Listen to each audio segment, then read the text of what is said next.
Hello दोस्तों, आप सब लोग कैसे हैं? बढ़िया होंगे। मैं उत्तम कुमार आप सभी के लिए लेकर आया हूँ मध्यकालीन इतिहास के महत्वपूर्ण प्रश्न। आपकी परीक्षा में यह प्रश्न बार बार पूछे जाते हैं, इसलिए वीडियो को आप लोग अंत तक देखें। यदि चैनल पर पहली बार आए हैं तो चैनल को लाइक करें तथा सब्सक्राइब करें। चलिए वीडियो को शुरू करते हैं। भारत पर आक्रमण करने वाले प्रथम मुस्लिम आक्रमणकारी मूलतः कहाँ के निवासी थे? तो यह अरब के निवासी थे। वर्ष 711 में भारत पर सर्वप्रथम मुस्लिम आक्रमण किसके नेतृत्व में किया गया? तो उबैदुल्लाह के नेतृत्व में किया गया था। हम लोग फैक्ट देखते हैं, नोट।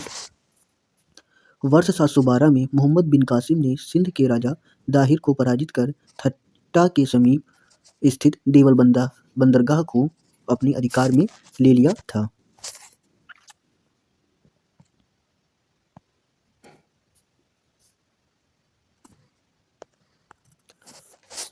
सिंध के क्षेत्र में मोहम्मद बिन कासिम ने अंतिम विजय किस नगर पर प्राप्त की? तो मुल्तान पर प्राप्त की, जिसे स्वर्ण नगरी भी कहते हैं। भारत में जजिया कर लगाने वाला प्रथम शासक कौन था? तो मोहम्मद बिन कासिम था। सिंध क्षेत्र में अरबों द्वारा किसका प्रचलन प्रारंभ किया गया? तो ऊंट पालन तथा खजूर की खेती का प्रचलन प्रारंभ किया गया। ठीक है। अरबों के पश्चात भारत में किन विदेशी आक्रमणकारियों का आगमन हुआ? तो तुर्कों का आगमन हुआ था।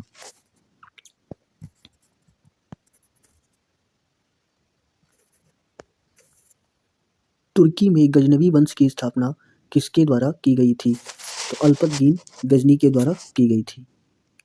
भारत पर प्रथम तुर्की आक्रमण किसके द्वारा किया गया? सुबुक्तगीन गजनी के द्वारा किया गया था।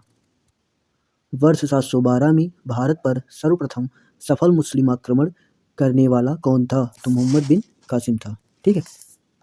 सुबुक्तगीन गजनी ने अपने आक्रमण के दौरान पश्चिमोत्तर भारत के किस हिंदू शासक को पराजित किया था? तो जयपाल को पराजित किया था। जयपाल इस युद्ध में पराजित होने के बाद क्या की थी? इसने अपनी आत्महत्या कर ली थी, है ना। अपने आप को इसने खत्म कर दिया था।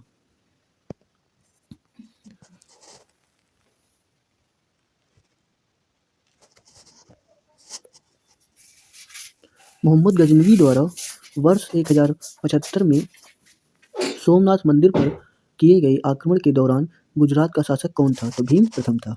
ठीक है। यह क्वेश्चन भी बार बार पूछता है।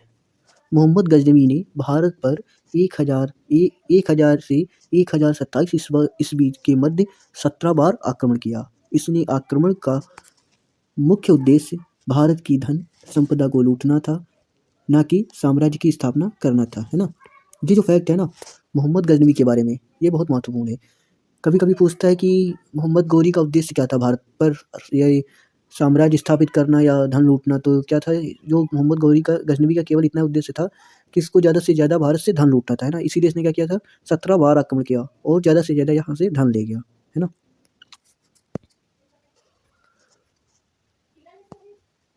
मोहम्मद गजनवी के साथ भारत आने वाला प्रसिद्ध इतिहासकार कौन था? तो अलबरूनी था। कौन था? अलबरूनी था। नोट पॉइंट देखते हैं अलबरूनी के बारे में। अलबरूनी द्वारा किताबुल हिंद उतबी किताबुल यामनी की रचना की गई है तथा फिरदौसी के द्वारा शाहनामा नामक पुस्तक की रचना की गई है। अलबरूनी के द्वारा क्या किया गया है? किताबुल हिंद उतबी तथा किताबुल यामनी की रचना की गई है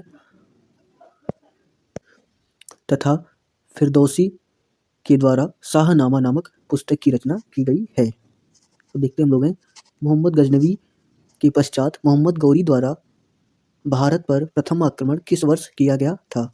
तो वर्ष 1175 में मुल्तान पर किया गया था। मोहम्मद गौरी को वर्ष 1178 में अनिलवाड़ा पाटन पर आक्रमण करने के दौरान किसके द्वारा पराजित किया गया था? तो यह भीमसेन द्वितीय थे, है ना, इनके द्वारा पराजित किया गया था। ठीक है।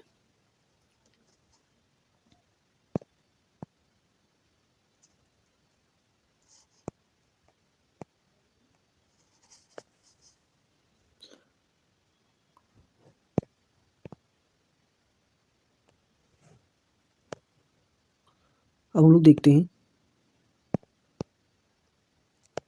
तराइन का प्रथम युद्ध एवं द्वितीय युद्ध किनके मध्य लड़ा गया? तो मोहम्मद गौरी तथा पृथ्वीराज तृतीय जो चौहान वंश के थे उनके द्वारा लड़ा गया था, है ना।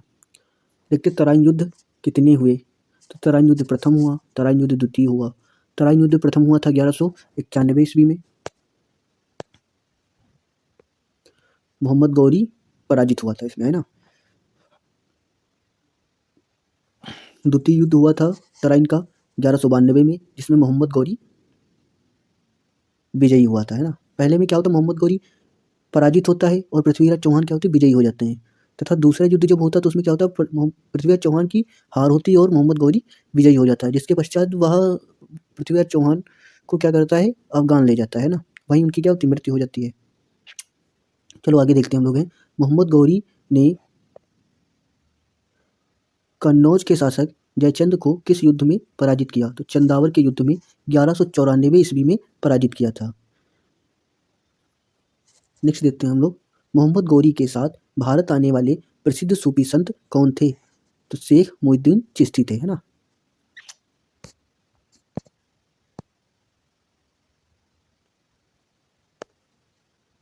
नेक्स्ट हम लोग देखते हैं, सिखों पर देवी लक्ष्मी की आकृति किस मुस्लिम शासक के द्वारा बनवाई गई थी? सिखों पर देवी लक्ष्मी की आकृति किस मुस्लिम शासक के द्वारा बनवाई गई थी? तो मोहम्मद गौरी के द्वारा बनवाई गई थी, ठीक है। बख्तियार खिलजी मोहम्मद गौरी का एक साधारण दास था जिसने बंगाल और बिहार पर विजय प्राप्त की।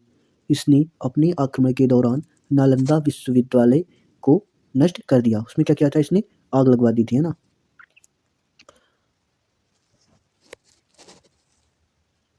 गुलाम वंश का जो हम लास्ट टॉपिक देखते हैं,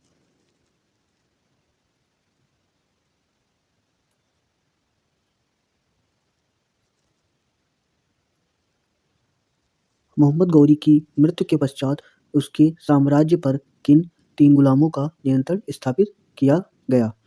तो यालदौज, कुबाचा तथा कुतुबुद्दीन ऐबक, इन तीनों का क्या किया गया, साम्राज्य नियंत्रण क्या हुआ, स्थापित हो गया, ठीक है। ये रहे महत्वपूर्ण क्वेश्चन भारत पर प्रथम मुस्लिम आक्रमणकारी से संबंधित। यदि वीडियो अच्छी लगी हो तो वीडियो को लाइक करें, चैनल को सब्सक्राइब करें तथा दोस्तों तक शेयर करें। जय हिंद, जय भारत।